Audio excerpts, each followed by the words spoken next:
Selamat datang di Ruang Belajar Departemen Akademi Prestasi.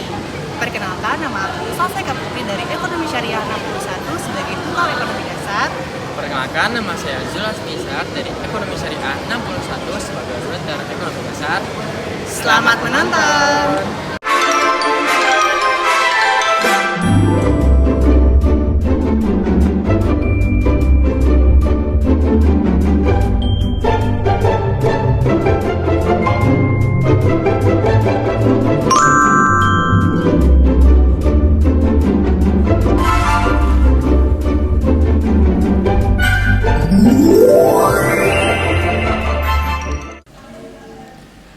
Halo teman-teman, kembali lagi di Ruang Belajar Ekonomi Dasar. Kali ini aku bakalan ngebahas mengenai bab 7 mengenai pasar persaingan sempurna atau bisa disingkat sebagai PPS ya teman-teman. Kita lanjut ya. Jadi di bab ini kita bakal belajar apa aja sih? Yang pertama adalah definisi pasar persaingan sempurna atau PPS. Kemudian adalah hubungan antara penerimaan total dan juga penerimaan rata-rata. Penerimaan total adalah total revenue dan juga penerimaan rata-rata adalah average total revenue. Kemudian adalah perusahaan kompetitif menentukan kuantitas maksimisasi atau memaksimalkan laba. Oke, kita lanjut ke slide berikutnya. Karakteristik pasar persaingan sempurna gitu. Apa sih pasar persaingan sempurna itu? Nih. Pasar persaingan sempurna itu adalah pasar yang banyak pembeli dan juga banyak penjual gitu. Nah, ciri khas lainnya itu adalah barang yang ditawarkan untuk dijual itu sebagian besar sama, teman-teman. Misalkan sebuah pasar itu nih menjualkan satu jenis produk, misalkan baju, ya berarti si penjual itu seluruhnya di PPS itu menjual produk yang sama, yaitu baju gitu. Nah, perusahaan dapat dengan bebas masuk atau keluar pasar. Jadi nggak ada hambatan di PPS ya teman-teman. Si perusahaan tuh bebas mau masuk mau keluar itu bebas. Nah, fun fact-nya teman-teman, PPS itu adalah kebalikannya dari pasar monopoli. Ini bakalan dibahas di bab 8 ya. Monopoli gitu. Oke, kita next ke slide selanjutnya. Nah, penerimaan perusahaan kompetitif.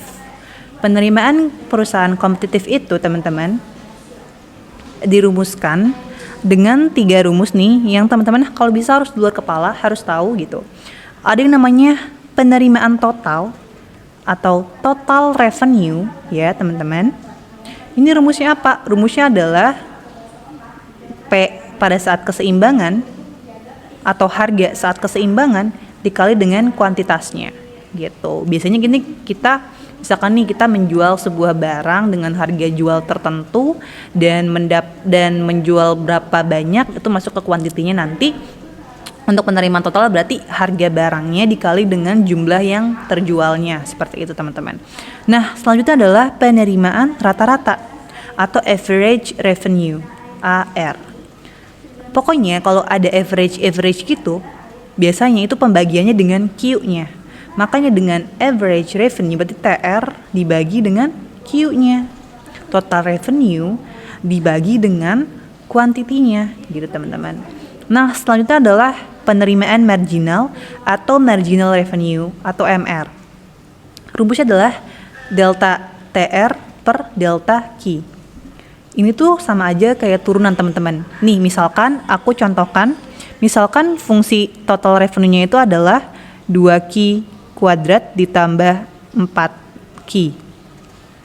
Nah, bagaimana kita mencari MC-nya? Kita mencari MR-nya gimana? Nah, kita langsung turunin aja.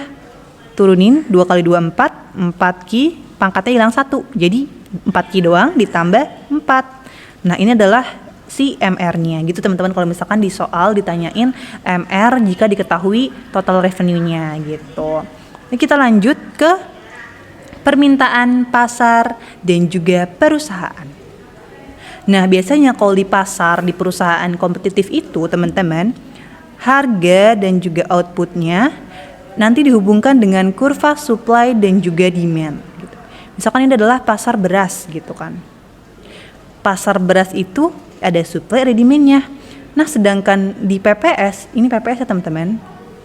PPS itu harganya sudah ditentukan gitu. Nanti si kurva demand-nya itu adalah linear gitu. Ini adalah kurva demand atau permintaan.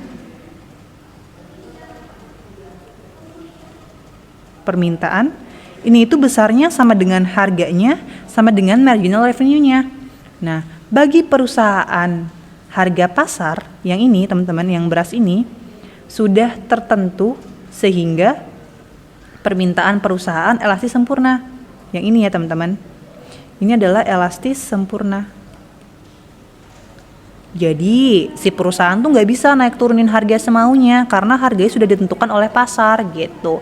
Makanya di PPS itu nanti harganya juga nggak bisa terlalu tinggi, nggak bisa terlalu rendah. Emang udah ditentukan sama pasarnya gitu. Nanti bakalan beda di pasar monopoli, nanti bakalan dipelajarin di bab 8 gitu ya. Oke, kita next ke proses maksimisasi laba. Ini tuh apa sih teman-teman? Nah, pada setiap key ketika dengan MR yang lebih besar daripada MC atau penerimaan lebih besar daripada pengeluaran, maka apa yang terjadi? Peningkatan Q ketika kita kuantitasnya ditambahkan, maka akan meningkatkan labanya gitu. Kita pikir aja teman-teman, misalkan penerimaan kita lebih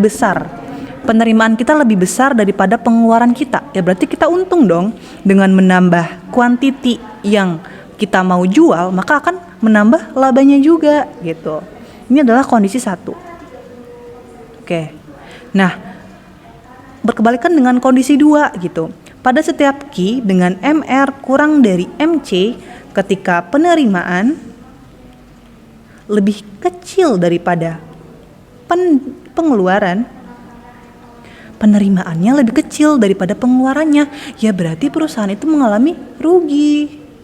Nah, maka dengan penurunan quantity dari produk gitu, kita turunin tingkat produksinya gitu kan, maka akan meningkatkan labanya gitu. Justru jangan sampai kita ningkatin kuantitinya nanti malah tambah rugi gitu. Ini adalah kondisi kedua ya. Nah, kita lanjut. Jika Q meningkat 1 unit, penerimaan akan meningkat sebesar MR. Dan juga MC-nya juga akan meningkat. Biayanya akan meningkat sebesar MC gitu. Nah, tips aja teman-teman, aku biasanya kalau di ekonomi itu aku pakai simbol-simbol gini biar lebih gampang gitu. Pakai simbol-simbol gini, ini buat jadi tips kalian aja biar lebih memahami konsepnya lebih dalam. Karena ini bakalan bagus banget ketika ujian nanti gitu. Oke, kita next ya. Kita akan ke grafiknya biar lebih terbayang gitu. Nah, ini adalah kondisi 1, kondisi 2, dan juga kondisi 3. Aku bakal jelasin yang kondisi pertama itu adalah QA. QA adalah ketika MC kurang dari MR. Emang iya MC kurang dari MR di QA? Iya dong, kita lihat nih. Ini yang orange adalah grafik MC. Grafik MC-nya itu di bawahnya grafik MR. Makanya MC-nya itu lebih kecil daripada MR-nya. Nah, ketika marginal cost-nya lebih kecil daripada MR-nya gitu, maka si perusahaan itu ketika ingin meningkatkan laba, ya udah dia tinggal naikin kuantitinya, meningkatkan Q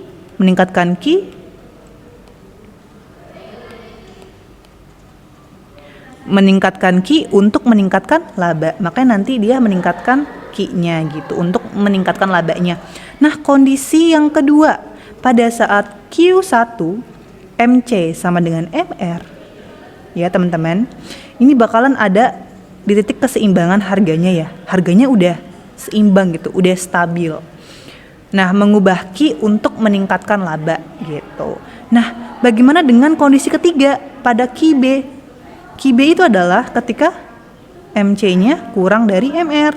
Kok bisa MC kurang dari MR? Lihat di grafiknya. Kurva MC. Sorry teman-teman.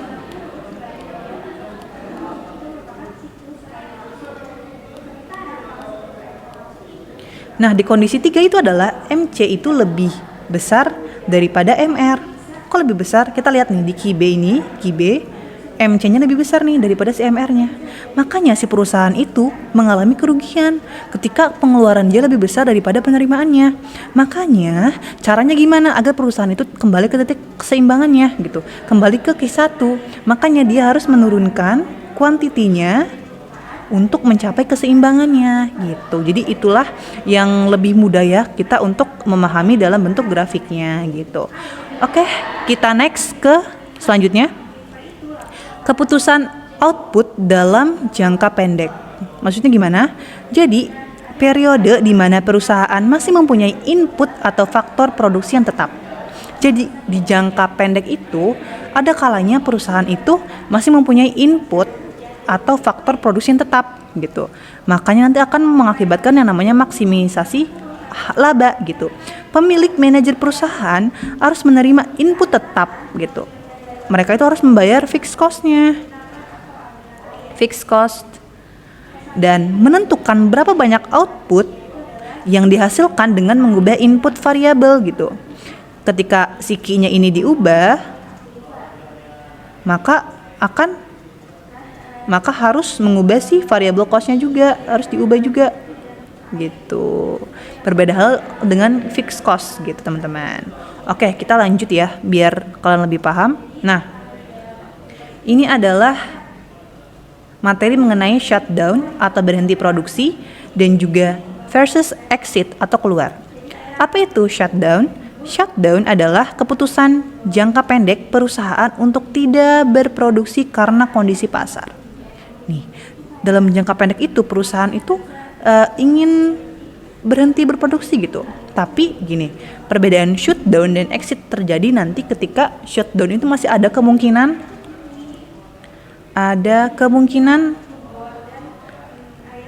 untuk masuk pasar kembali.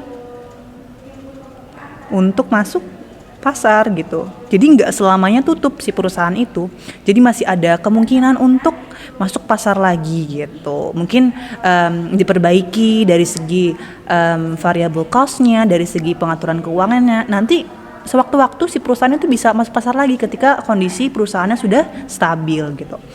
Selanjutnya adalah exit. Exit ini berbeda dengan shutdown. Exit adalah keputusan jangka panjang untuk keluar pasar. Jadi emang udah si perusahaan itu istilahnya adalah bangkrut gitu. Jadi nggak bisa untuk berproduksi lagi gitu. Dan akan keluar dari pasar gitu. Istilahnya gulung tikar lah teman-teman. Jadi perusahaan itu tidak ada harapan lagi untuk bisa masuk pasar gitu. Nah, perbedaan kuncinya nih, jika perusahaan shutdown dalam jangka pendek, maka akan tetap membayar fixed cost gitu. Jadi walaupun perusahaan itu nggak berproduksi, dia harus tetap membayar fixed cost. Seperti apa sih? Seperti sewa gedung, kemudian biaya alat, dan lain sebagainya. Nah, ketika perusahaan exit dalam jangka panjang,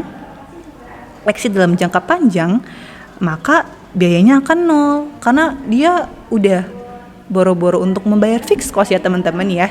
Untuk biaya variabelnya aja dia sama sekali nggak ada gitu. Jadi emang udah istilahnya itu gulung tikar yang aku bilang tadi ya. Jadi dia si perusahaan ini ketika exit itu dia biayanya nol gitu. Semoga kalian paham ya. Kita lanjut ke slide selanjutnya. Adalah keputusan jangka pendek perusahaan untuk shutdown. Kapan sih perusahaan itu shutdown gitu? Berhenti sejenak dalam jangka pendek gitu. Nah, biaya shutdown itu adalah kehilangan permintaan atau TR gitu. TR-nya istilahnya menurun, total revenue-nya dia menurun gitu. Nah, ketika TR-nya turun gitu, perusahaan tuh bisa mengambil keputusan untuk shutdown gitu. Nah, makanya di sini manfaat dari shutdown adalah penghematan biaya, terutama variable cost. Karena dia berhenti berproduksi, maka dia nggak mengeluarkan variable cost lagi gitu. Dia bisa menghemat variable cost, tapi tetap membayar fixed cost-nya. Jadi kan dengan shutdown ini dia mengurangi biaya variable cost gitu. Maka teman-teman ya, untuk shutdown ini jika total revenue-nya kurang dari variable cost-nya.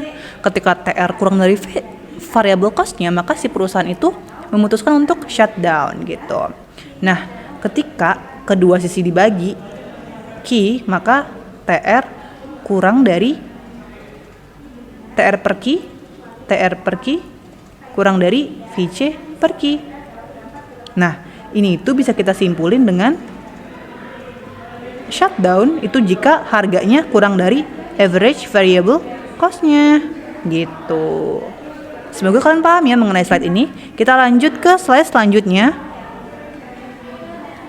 mengenai keputusan jangka panjang perusahaan untuk exit dan juga masuk gitu. Kapan sih si perusahaan itu memutuskan untuk exit atau keluar pasar gitu. Nah, untuk exit maupun masuk nanti bakalan dibahas juga. Nah, untuk exit sendiri, biaya keluar dari pasar atau sama dengan kehilangan permintaan atau TR. Dia tuh TR-nya tuh bisa dibilang kecil banget gitu. Bahkan mendekati nol lah istilahnya. Dia tuh udah susah untuk berpendapatan gitu lah istilahnya.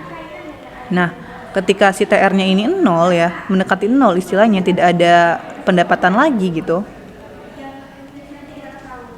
TR-nya adalah nol ya teman-teman.